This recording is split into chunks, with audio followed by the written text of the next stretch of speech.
redescubre 10 cuentos maravillosos de nuestra cultura, adaptados a la generación digital. Pepitas de tradición oral, como Blancaflor, La princesa Mona, acompañadas ahora con un libro pedagógico.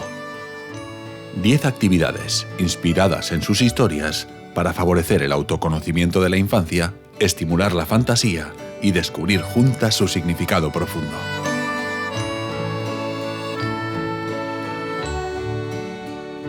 Una pareja de libros para compartir en familia y disfrutar conectando generaciones con un vínculo tan fuerte y hermoso como estos cuentos tradicionales y la creatividad que despiertan.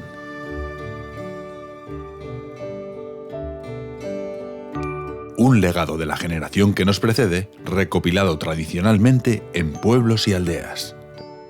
Una experiencia vivida en nuestra infancia y la oportunidad de traerla de vuelta para transmitirla a nuestras propias familias, para compartir con las nuevas generaciones.